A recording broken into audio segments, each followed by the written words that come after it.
తన 100 రోజుల పరిపాలనలో వరదలు, ఆడపిల్లల మీద రేపులు, వైఎస్ఆర్సీపీ వాళ్ళని మర్డర్ చేయటం, నరికి చంపటం, వాళ్ళ మీద తప్పుడు కేసులు పెట్టి ప్రజలకు ఇచ్చిన ఏ హామీ నెరవేర్చలేదు. కాబట్టి ప్రజల్లో తనకొస్తున్న చెడ్డ పేరుని డైవర్ట్ చేయడానికి డైవర్షన్ పాలిటిక్స్ లో ఈరోజు వెంకటేశ్వర స్వామిని కూడా చంద్రబాబు నాయుడు గారు వదలలేదనేది మనకు స్పష్టంగా కనిపిస్తోంది.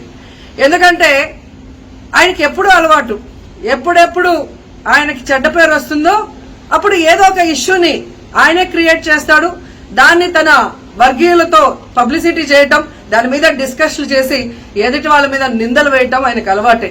కానీ ఈ రోజు మీరు చూస్తే సాక్షాత్తు టీటీడీలో తిరుమల లడ్డూ మీద ఇంత దిగజారుడుతనంగా చంద్రబాబు నాయుడు గారు మాట్లాడతారని ఎవరు ఎక్స్పెక్ట్ చేయలేదు. ఈ రోజు ఆయన మాట్లాడాక ప్రతి ఒక్కరు కూడా చీకొట్టడం మనం గమనిస్తూనే ఉన్నాం. ఎందుకంటే సాక్షాత్తు చంద్రబాబు నాయుడు గారి కొడుకే చెప్పాడు టీటీడీలో ముఖ్యమంత్రికి ఎటువంటి సంబంధం ఉండదు అని. అలాంటప్పుడు జగన్మోహన్ రెడ్డి గారు ఏదో దగ్గరుండి తిరుపతి లడ్డూలో యానిమల్ ఫ్యాట్ ని మిక్స్ చేయించినట్టుగా ఆయన ఈరోజు ఆరోపించడం ఎంతవరకు సబబని నేను అడుగుతున్నాను. ఒక్కసారి మీరు గమనించండి, చంద్రబాబు నాయుడు గారు ముఖ్యమంత్రి అయిన తర్వాత జూన్ 21వ తేదీ ఈవోగా శ్యామలరావు గారు మరి అక్కడికి రావడం జరిగింది. నెయ్యి వాసన చూస్తూ లడ్డూలో స్వచ్ఛమైన నెయ్యిని మేము వినియోగిస్తున్నామని ఆయన చెప్పడం కూడా మీరు అందరూ గమనించుంటారు. జూలై 6వ తేదీ 12వ తేదీ 2 సార్లు ట్యాంకర్లది టెస్ట్ చేయడం జరిగింది. అందులో వెజిటబుల్ ఫ్యాట్ మిక్స్ అయింది కాబట్టి దాన్ని రిజెక్ట్ చేశాము, దాన్ని వాడలేదు అని శ్యామలరావు గారు చెప్పడం మనం అందరం కూడా గమనించాం. అలాంటిది 2 నెలల తర్వాత ఇప్పుడు చంద్రబాబు నాయుడు టీటీడీకి సంబంధించిన దాన్ని టీడీపీ ఆఫీస్ లో ప్రెస్ మీట్ పెట్టి ఇలా యానిమల్ ఫ్యాట్ కలిసింది అని ఒక నింద వేసినప్పుడు దాన్ని సమర్థిస్తూ మళ్లీ శ్యామలరావు గారితో ప్రెషర్ పెట్టి ప్రెస్ మీట్ పెట్టించి ఎలా మాట్లాడిచ్చారో మీ అందరూ కూడా గమనించారు. సాక్షాత్తు నారా లోకేష్ గారే చెప్పారు టీటీడీతో ముఖ్యమంత్రికి సంబంధం లేదు అని. అలాంటప్పుడు జగన్ గారి మీద ఎలా నిందలేస్తారని నేను అడుగుతున్నా. ఈరోజు మీ ప్రభుత్వంలో మీ ఈవో ఉండగా మీరు టెస్టింగ్ చేసిన మిల్క్ లో వెజిటబుల్ ఫ్యాటా ఇంకో ఫ్యాటా ఉంటే దానికి బాధ్యత ఎవరు? శ్యామలరావు గారా, లేదా ప్రభుత్వంలో ఉన్న చంద్రబాబు నాయుడు గారా, లేదా ఎవరు టీటీడీ బోర్డులో ఉన్న మెంబర్సా? సో ఇది ఒకసారి మనం ఆలోచించాల్సిన విషయం. అంటే ఈవో గారు తాను జాయిన్ అయినప్పుడు ఏం చెప్పాడు, ఈ రోజు చంద్రబాబు నాయుడు ప్రెషర్ పెట్టాక ఏం చెప్పాడు అనేది భక్తులందరూ కూడా గమనించాల్సిన విషయం. రెండవది మీరు చూస్తే చంద్రబాబు నాయుడు డైవర్షన్ పాలిటిక్స్ ఎప్పుడూ చేస్తుంటారు. అలాగే ఈ రోజు ఆ తిరుమల కొండ మీదకి జగనన్న అధికారంలో ఉన్నప్పుడు మోడీ గారు వచ్చారు, అమిత్ షా గారు వచ్చారు, ఎక్స్ సీజే రమణ గారు వచ్చారు, ప్రెసెంట్ సీజే గారు వచ్చారు.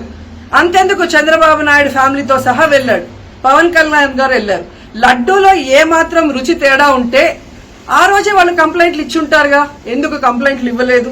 ఇప్పుడు ఆ 5 సంవత్సరాల్లో ఏదో జరిగిందని నింద వేయటానికి ఈ రోజు టీటీడీని ఎంచుకొని తిరుమల తిరుపతి దేవస్థాన ప్రతిష్టను దిగజార్చడం ఎంతవరకు కరెక్ట్ అని భక్తులందరూ కూడా ఒకసారి ఆలోచించాల్సిన అవసరం ఉంది. అండ్ మూడోది, ఈ రోజు ఎవరైతే బీజేపీ నాయకులు కూడా మాట్లాడుతున్నారో వాళ్ళని నేను అడుగుతున్నా, ఇదే టీటీడీ బోర్డులో మెంబర్లుగా బీజేపీకి సంబంధించిన వాళ్ళు ఉన్నారు. మరి ఆ రోజు తప్పు జరిగితే వీళ్ళందరూ ఎందుకు మోడీ గారికి అమిత్ షాకి ఇన్ఫార్మ్ చేయలేదు, ఎందుకు దీని మీద చర్యలు చేపట్టలేదు అనేది నేను అడుగుతున్నా.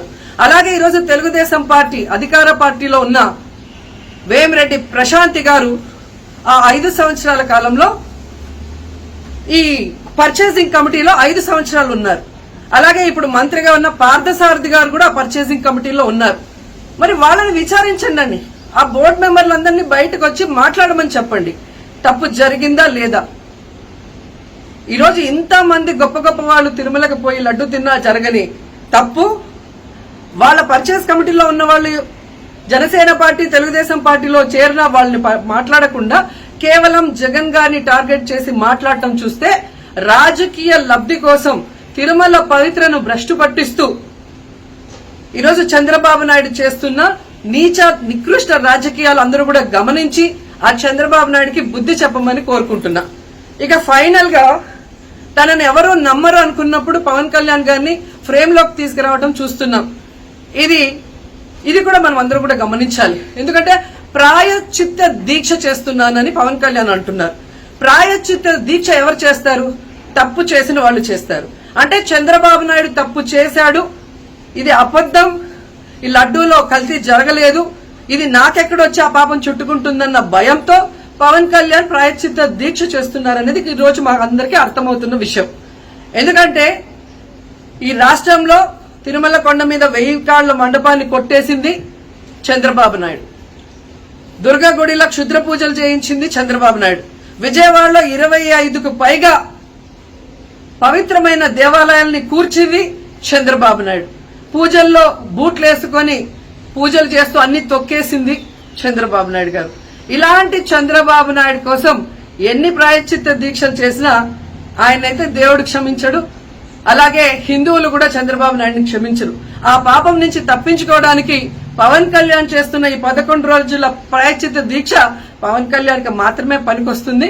కాబట్టి ఇకనైనా తిరుమల తిరుపతి దేవస్థానాన్ని అడ్డం పెట్టుకుని జగనన్న మీద దుమ్మెత్తి పోసే కార్యక్రమాల్లో ప్రతిష్టగా దిగజారిస్తే తిరుపతి అమ్మాయిగా నేను ఊరుకునేది లేదని కూడా ఈ సందర్భంగా తెలియజేసుకుంటున్నాను.